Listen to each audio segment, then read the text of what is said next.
इसमें मिलने आए, क्या मामला? देखिए, पिछले 6 तारीख को 6 जुलाई को एक आवेदन दिए थे एसपी साहब को, लेकिन वो नया नया उस वक्त आए थे,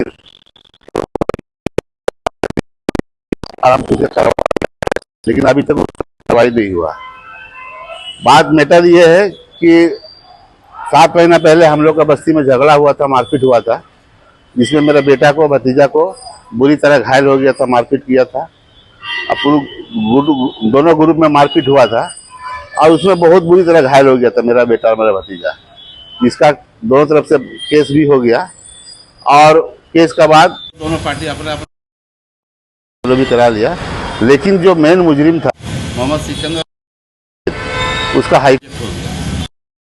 आज 7 महीना 8 उसका बाद वारंट निकला हुआ, फिर भी खुलेआम घूम रहा, खुलेआम सबको चैलेंज कर रहा, तो ये तो गलत बात है।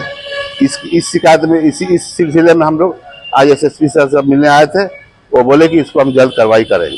कुछ धमकी भी दे रहा आप लोग को? धमकी का खुलेआम को रखें, हम लोग क्या कोई बिगाड़ सकता, हम लोग कुछ नहीं कर सकता कोई, हम लोग जो मर्जी वही करेंगे, इस तरह का धमकी दे रहा है। थाना प्रभारी को इसकी जानकारी है, लेकिन पता नहीं वो क्यों इनको मौन बना हुए हैं। और डीएसपी साहब को भी नया नया आए हैं, उसको शायद जानकारी है कि नहीं पता हमको, लेकिन प्रशासन को सब मालूम है कि उनका वारंटी है। किस दबाव में प्रशासन है, किस कौन पैरवी कर रहा है, ये हम लोग को नहीं मालूम। लेकिन जब माननीय एसएसपी साहब जो जमशेदपुर में सुधार का काम कर रहे हैं, क्राइम को कंट्रोल का काम कर रहे हैं, तो एक वही क्राइम को बढ़ावा देने के लिए परसुडी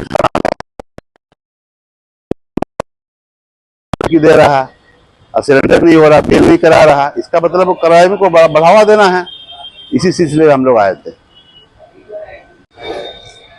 हम लोग एसएसपी सर के पास आए थे मिलने कि विगत दिनों मखदूमपुर बस्ती में लड़ाई हुआ था, मनोहर भाई के घर पे चढ़ के उनके परिवार वालों को मारा गया, भतीजा बेटा सबको बुरी तरह से, जिसका सीसीटीवी फुटेज तक प्रशासन के पास है।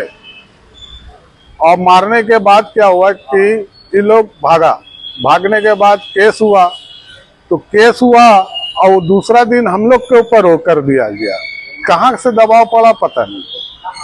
पहला राते में हम लोग का केस किए हैं मनोहर भाई, और दूसरा दिन मनोहर भाई का साथ साथ हम लोग के ऊपर भी केस हुआ, और जबकि हम लोग लड़ाई झगड़ा में थे भी नहीं। उसके बाद इस तरह का वो आदमी है, सोच लीजिए कोई मर्डर केस में जेल जा चुका है,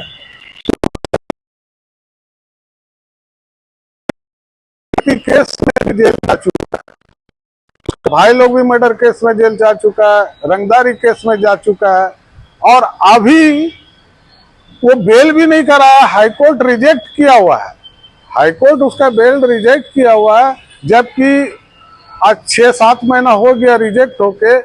कायदे से उसका घर का कुर्की होना चाहिए, कायदे से घर का कुर्की हो जाना चाहिए, और वो खुलेआम घूम रहा है। जितने हैं, जिसको पसंद नहीं करता सबको गाली, मतलब यहाँ वहाँ गाली गुप्ता चालू किया हुआ है, धमकी दे रहा है, नया नया लोगों को लेके आके बस्ती में लेके आ रहा है खुलेआम। मतलब प्रशासन का, कानून का कोई डर नहीं है, इसके पीछे कोई ना कोई है जो उसको सपोर्ट कर रहा है। और इन लोग नशा का जो है, इन लोग नशा वाला का बेचवाता था नशा, समझ गए ना, ये ब्राउन गांजा है सबको। विगत दिनों हम लोग भी थाना में भी दे चुके हैं, तो वो बंद हो गया। हम लोग पूरा बस्ती वाला जागरूक हुए तो वो बंद हो गया। वही सब का चीड़ है, इन लोग संरक्षक था, पैसा खाता था, समझे ना, इसीलिए झगड़ा लड़ाई किया।